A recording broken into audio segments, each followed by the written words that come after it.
네, 절기 이야기. 먼저 달력의 종류, 음력과 양력에 대해서 배워보도록 하겠습니다. 그리고 24절기가 무엇인가, 그리고 24절기의 각각 절기들의 이름의 뜻은 무엇인가 살펴보도록 하겠습니다. 우리가 쓰는 달력에는 두 가지 종류가 있습니다. 바로 양력과 음력. 양력은 변양자의 달력력, 음력은 그늘음자의 달력력. 그래서 양력이라는 말은 변양, 즉 태양을 기준으로 하는 달력이죠. 그래서 지구가 태양을 공전, 한 바퀴 도는 기간을 1년 365일로 정하는 역법입니다. 그래서 이것은 원래 이름이 태양력이죠. 이제 줄여서 양력이라고 합니다. 서양에서 그레고리 고영 때 확정된 이 달력을 지금 현재 전 세계에서 쓰고 있는 달력입니다. 근데 여기서 주의할 점이 바로 이 양력이라 하면 서양에서 들어왔다고 생각해서 서양 양자, 양력이라고 생각하기 쉬운데, 햇변 양자, 태양을 기준으로 하는 달력이라는 뜻입니다. 바로, 지구가 태양을 한 바퀴 도는 365일을 기준으로 만든 달력이죠. 반면에 동양에서는 오랜 세월 음력을 많이 사용했습니다. 음력은 그늘음자, 여기서 음은 태음, 즉 달을 말합니다. 이 달이 지구를 또 한 바퀴 돌죠. 그래서 이 지구를 도는 달의 모습을 달의 위상이라고 하는데, 그 변하는 주기를 기준으로 한 달을 계산하는 겁니다. 29일 또는 30일이 되는데, 이것을 태음력, 달을 기준으로 하는 태음력이라고 합니다. 근데 이 태음력은 달을 기준으로 하기 때문에 한 달이 30일이면 1년은 354일 정도 돼서 364일과는 날짜의 차이가 나게 됩니다. 그래서 계절의 변화의 주기에 맞게, 실제 계절의 변화의 주기에 맞게 2, 3년마다 한 달씩의 윤달이라는 것을 더 두어서 1년이 365일과 맞아지게 하는 달력을 말합니다. 그래서 지금 우리가 쓰고 있는 이 음력은 정확하게는 태음력이 아니라 바로 윤달을 두기 때문에 태음태양력이라고 할 수 있습니다. 그래서 음력은 달을 기준으로 해서 만든 달력, 양력은 태양을 기준으로 해서 만든 달력이라는 뜻입니다. 양력이 현재 우리나라의 공식적인 달력 역법이고, 음력은 우리나라의 전통, 예전에 쓰던 역법이죠. 옛날에는 음력을 모두 사용하다가 1896년부터 서양에서 들어온 이 양력을 공식적으로 우리도 사용하게 됐습니다. 하지만 설날이나 추석 같은 명절 또는 일상생활에서도 여전히 음력을 사용하고 있습니다. 그래서 우리 민족의 그 4대 명절, 설날, 정월대보름, 단오, 추석 이런 명절들은 모두 양력 날짜가 아니라 음력 날짜를 기준으로 하는 겁니다. 음력 1월 1일, 정월 초하루가 바로 원일, 설날이 되겠죠. 음력 15일, 15일은 보름, 달이 둥글게 뜨는 보름이죠. 그래서 이걸 정월대보름, 한자로는 상원이라고 합니다. 음력 5월 5일은 1년 중에 양기가 가장 강한, 그래서 단오, 이 단자는 시작하다, 오는 다섯오, 그래서 5월 5일이라는 뜻에서 단오라고 합니다. 천중절이라고도 하죠. 음력 8월 15일 역시 보름날이죠. 달이 둥글게 뜨는. 그래서 추석, 이런 명절들은 모두 음력을 기준으로 합니다. 자, 이번에는 24절기란 무엇인가, 이것을 자세한 설명을 국립민속박물관의 설명 영상을 통해서 익혀보도록 하겠습니다.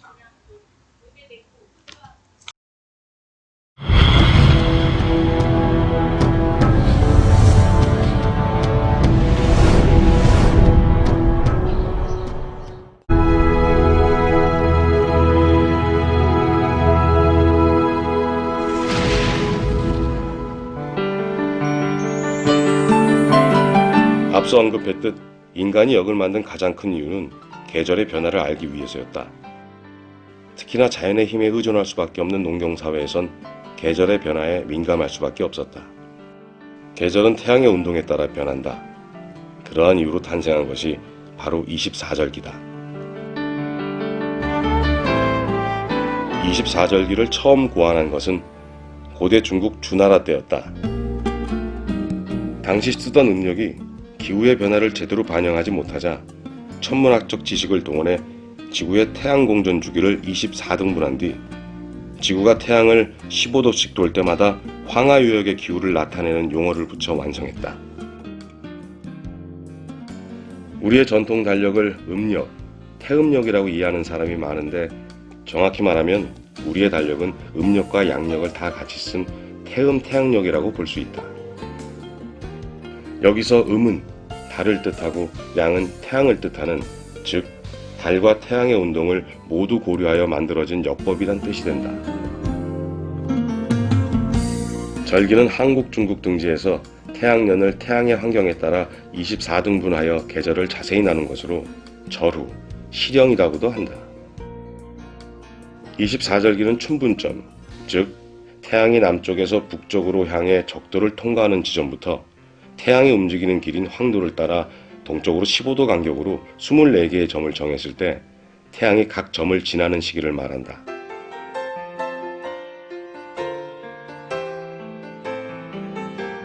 다시 말하면 천구상에서 태양의 위치가 환경 0도일 때가 춘분, 15도일 때가 청명, 300도일 때 대한이다.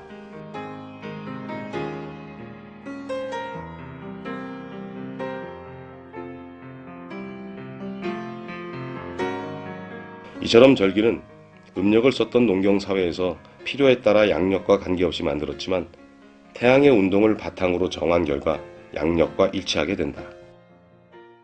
절기와 절기 사이는 대략 15일 간격이며 양력 날짜는 거의 같지만 음력으로는 조금씩 달라지므로 가끔 윤달을 넣어 계절과 맞추고 있다.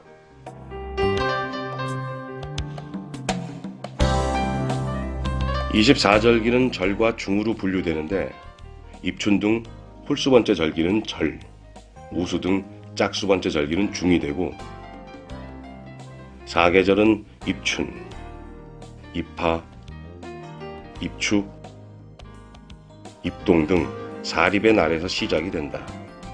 그렇다면 우리 조상은 어떻게 절기를 쟀을까?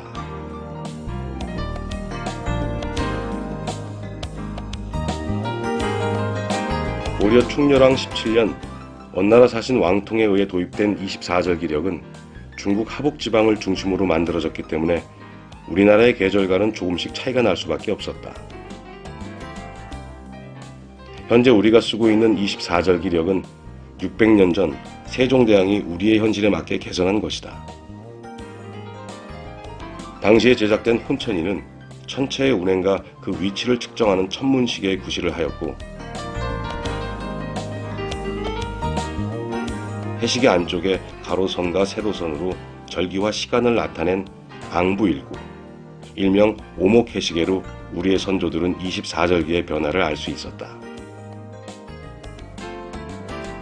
당시의 24절기력은 한반도 중에서도 중부지방을 중심으로 만든 것으로 각각의 절기의 의미는 각 지역에 맞게 다르게 해석되고 적용된다고 할 수 있다. 24절기력의 탄생은 농부들에게 매우 중요했다.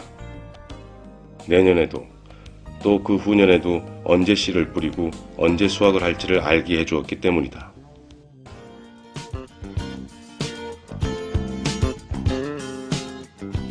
간혹 절기와 세시풍속을 혼돈하는 이들이 있는데 절기와 세시풍속은 엄연히 다르다.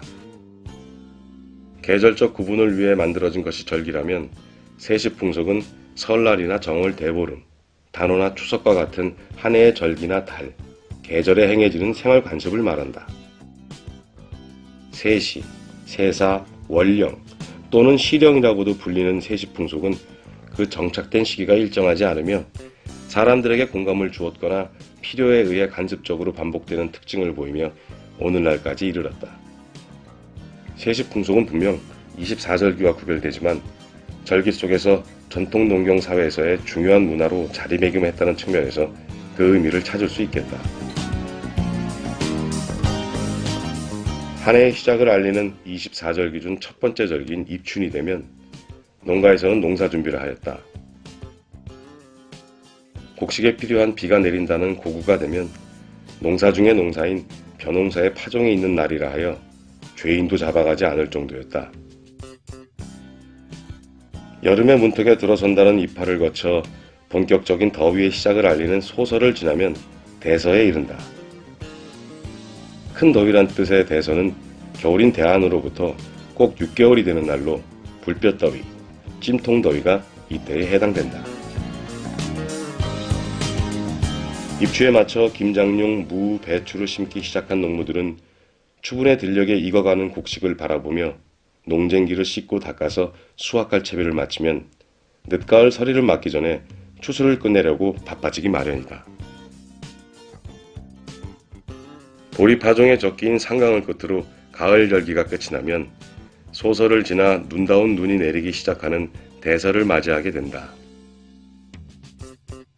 겨울 절기의 동지는 태양이 가장 남쪽으로 기울어져 밤의 길이가 1년 중 가장 긴 날로 동지가 지나면 하루 낮 길이가 1분씩 길어지는데 옛 선조들은 태양의 기운을 회복하는 것이라 여겨 동지를 설날로 삼기도 했었다.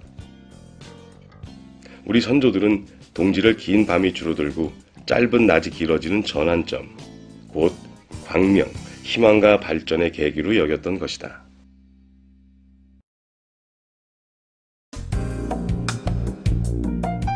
지금까지 살펴본 바와 같이 절기란 과학적 근거를 담보한 우리 선조들의 값진 노력의 산물로 각각의 절기엔 시간의 주인이 되고자 했던 우리 선조들의 지혜와 슬기가 담겨 있다. 결국 절기의 의미를 안다는 것은 오늘날 우리들에게 여전히 유효한, 소중하고 값진 일이 될 것이다.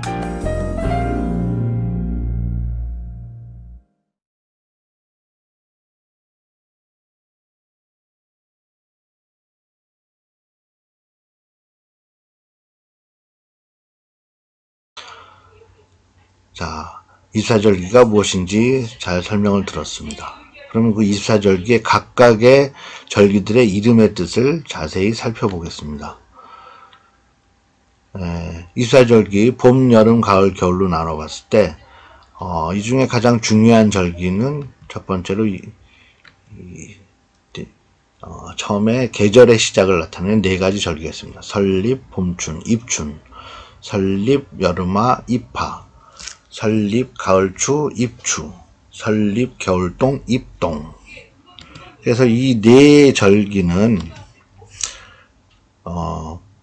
사립의 날이라고 부르는데 각각 봄, 여름, 가을, 겨울 네 계절에 시작하는 절기입니다. 여기서 설립자는 건립하다, 세우다 라는 뜻인데 결국 시작하다라는 의미입니다. 입춘 그러면 봄을 세운다, 봄을 건립한다. 그 말은 결국 봄이 시작된다 라는 의미입니다. 입하는 여름의 시작, 입추는 가을의 시작, 입동은 겨울의 시작하는 절기가 되겠죠. 이 24절기에서 또 두 번째로 중요한 네 절기가 있는데 춘분, 하지, 추분, 동지가 되겠습니다. 봄춘, 나눌분, 춘분, 여름아, 이를지, 하지, 가을추, 나눌분, 추분, 겨울동, 지극할지, 동지. 자, 이 네 절기를 보면 먼저 이 하지와 동지는 이 지자가 이를 지자인데 여기서 이 지는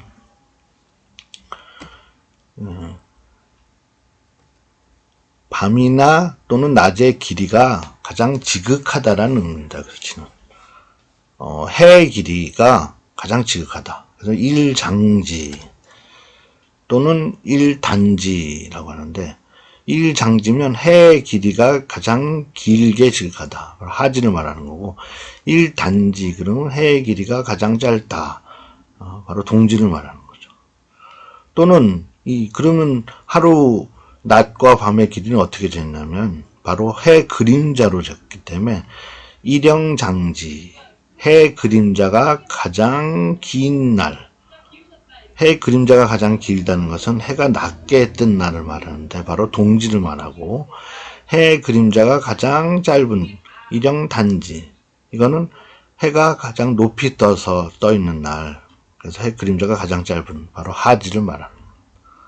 요때 지자 하지와 동지, 지는 하루 낮의 길이가 가장 기냐 또는 밤의 길이가 가장 긴, 하지는 낮의 길이가 가장 긴 날, 동지는 밤의 길이가 가장 긴 날인데 바로 해나 또는 해 그림자의 길이가 가장 지극하다는 의미에서 나온 말들입니다.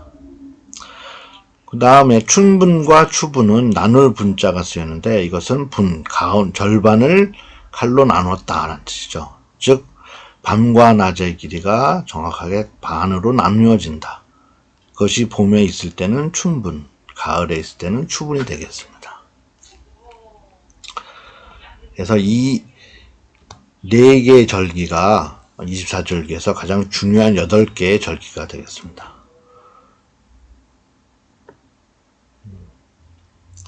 입춘, 입하, 입추, 입동, 계절의 시작이고 1년 중 낮의 길이가 가장 긴 하지, 밤과 낮의 길이가 똑같은 춘분, 또 추분, 밤의 길이가 가장 긴 동지, 이 8개의 절기가 가장 중요한 절기라고 하겠죠. 그럼 계절별로 절기들의 이름의 뜻을 살펴보겠습니다. 봄의 절기, 입추는 아까 봄의 시작이라고 그랬고, 우수, 비우, 물수가 되겠죠. 이때는 바로 비가 내리기 시작하고 눈이 녹으면서 물이 많아지는 시기입니다. 바로 봄이 점점 지나가는, 그래서 농사를 준비하는 시기라고 합니다. 그 다음에 경칩, 놀랄 겸 숨을칩. 경칩은 바로 칩이란 것은 겨울잠을 자면서 숨어있는 동물들이나 벌레들이 이때부터 천둥이 치기 시작하는데 그 소리에 놀래서 깬다. 그래서 이름을 경칩이라고 한다. 날씨가 점점 따뜻해지기 시작한다는 의미죠. 그다음 밤과 낮의 길이가 같은 춘분을 지나서 청명, 맑을 청, 밝을 명, 글자 그대로 아주 맑고 날씨가 청명한 깨끗한 때를 말하죠. 음력 4월, 양력 4월 4일 또는 5일의 경우에 해당합니다. 이때는 보통 식목일이 되겠죠. 이 24절기는 모두 환경, 태양의 황도를 기준으로 하기 때문에 바로 양력 날짜를 기준으로 합니다. 고구는 곡식곡 비유, 바로 곡식이 자랄 수 있는 비가 내리기 시작한다는 의미에서 고구입니다. 본격적인 농사가 시작되는 시점입니다. 자, 이번에는 여름의 절기들을 살펴보겠습니다. 여름의 시작은 입하, 그 다음에 소만, 작을 소, 가득 찰 만자죠. 조금씩 차오른다. 만물이 점점 생장하기 시작한다라는 겁니다. 날이 점점 양기, 더운 기운이 차오르기 시작한다는 거죠. 망종, 가시래기망, 씨앗종. 이 가시래기는 벼 곡식 같은 가시가 있는 까끌까끌한 곡식들의 씨앗을 뿌리기 시작하는, 파종하기 좋은 씨앗을 뿌리기 시작하는 농사가 본격적으로 시작되는 절기입니다. 여름의 한가운데는 하지가 되겠습니다. 낮이 가장 긴 날이 되겠죠. 그 다음에 한창 여름에는 소서와 대서. 소서는 글자 그대로 조금 더운, 더위에 시작되는 날이고, 대서는 크게 더운, 더위가 가장 본격적으로 무더운 시기를 말하죠. 자, 가을의 절기로 가면, 가을의 시작 입추를 지나 처서. 자, 이때 처자는 고처자인데, 처리하다, 대처하다, 더위서, 더위가 처리된다. 즉, 더위가 점점, 없어지기 시작한다는 의미입니다. 그리고 점점 더 차가운 기운이 불어나서 그 다음에 백로, 흰백 이슬로, 이슬이 맺히기 시작하는 찬 기운이 처음 발생한다는 거죠. 그 다음에 가을의 한가운데 추분, 밤과 낮의 길이가 같은 때를 말하고, 그 다음에 추위가 그 찬 기운이 점점 더 많아져서 한로, 찰한 더울로, 차가운 이슬이 차갑게 더 맺히기 시작한다는 것은, 요 백로나 처서보다도 훨씬 더, 서늘해진다는 얘기죠. 가을의 마지막은 상강, 서리상, 내릴강. 이제는 더욱더 냉기가, 차가운 기운이, 많아져서 서리가 내린다. 서리가 내린다는 것은, 좀 더 차가운 기운이 생긴다는 거죠. 그 가을의 끝자락이 되겠습니다. 겨울의 시작은 입동이 되겠고, 자, 겨울에 한참 겨울 중에 소설과 대설, 글자 그대로 조금 눈이 내리는 때, 크게 눈이 내리는 때, 그러다가 겨울에 한가운데 동지가 있죠. 밤의 길이가 가장 긴 날을 지나면 본격적인 추위가 시작되는 소한, 대한, 조금 추울 때, 크게 추울 때. 하지만 실제 우리나라에서는 이 소한 때가 오히려 대한 때보다 더 춥다고 합니다.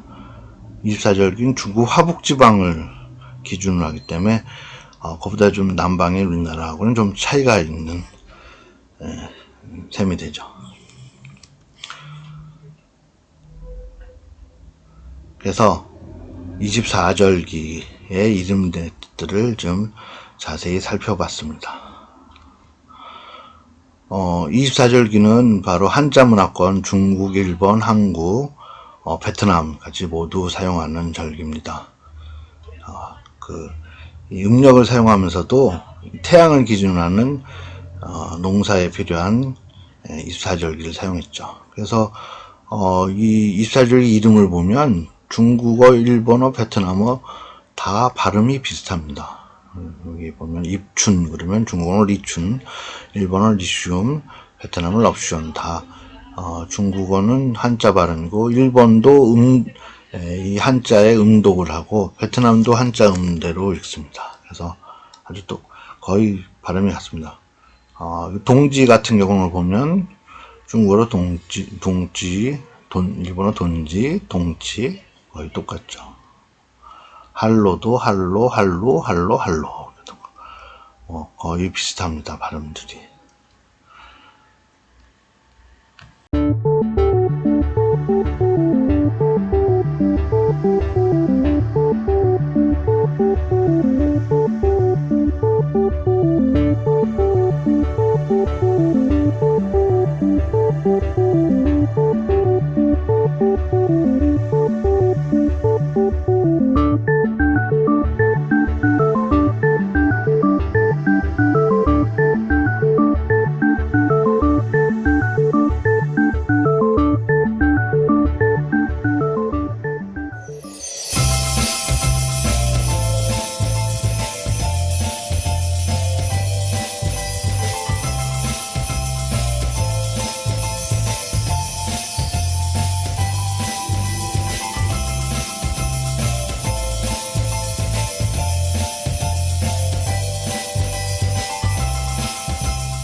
네, 이 절기에 대해서 한번 자세히 살펴봤습니다.